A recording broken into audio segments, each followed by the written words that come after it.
Hello دوستو، السلام علیکم۔ جگنو نیوز نیٹ ورک میں خوش آمدید۔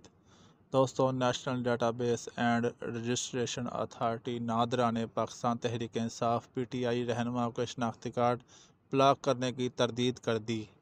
ترجمان کے مطابق شناختی کارڈ سے متعلق افواہیں نہ پھیلائی جائیں۔ ترجمان نادرا کے مطابق پی ٹی آئی رہنماؤں کے شناختی کارڈ بلاک کرنے کے معاملے پر نادرا نے وضاحت کرتے ہوئے کہا کہ نادرا نے ایسا کوئی ایکشن نہیں لیا اور نہ ہی کسی کورٹ نے احکامات جاری کیے ہیں۔ شناختی کارڈ بلاک کرنے کا ایک مکمل قانونی پروسیجر ہوتا ہے۔ ابھی تک نہ کوئی ایسی کارروائی ہوئی ہے اور نہ وزارت داخلہ نے احکامات جاری کیے ہیں۔ ترجمان کا مزید کہنا تھا کہ شناختی کارڈ سے متعلق افواہیں پھیلانے سے گریز کیا جائے۔ اس سے قبل خبر آئی تھی کہ حکومت نے 9 مئی کے واقعات میں ملوث 18 اشتہاری رہنماؤں کے شناختی کارڈ بلاک کر دیے۔ حکام کا کہنا تھا کہ شناختی کارڈ بلاک کرنے کی کارروائی پولیس کی درخواست پر عمل میں لائی گئی۔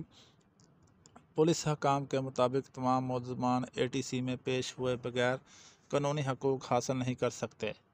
شامل تفتیش ہونے تک ملزمان کے قومی شناختی کارڈ بلاک رہیں گے۔ پولیس کا کہنا ہے کہ 18 اشتہاری ملزمان میں مراد سعید اعظم سواتی، حماد اظہر، اسلم اقبال، کرامت کھوکھر، علی امین گنڈا پور، واسق قیوم، مسرت جمشید چیمہ اور جمشید چیمہ شامل ہیں، جن کے شناختی کارڈ بلاک کیے گئے ہیں۔ حکام کے مطابق زبیر نیازی، ملک ندیم عباس، غلام محی الدین دیوان کے شناختی کارڈ بھی بلاک کیے گئے ہیں۔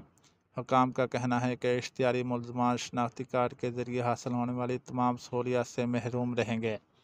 دوستو، اس کے ساتھ ہی ویڈیو کا اینڈ ہوا۔ ویڈیو اچھی لگی ہو تو لائک اور چینل کو سبسکرائب لازمی کریں تاکہ مزید آنے والی ویڈیو آپ کو بر وقت موصول ہوتی رہیں۔ شکریہ۔ اللہ حافظ۔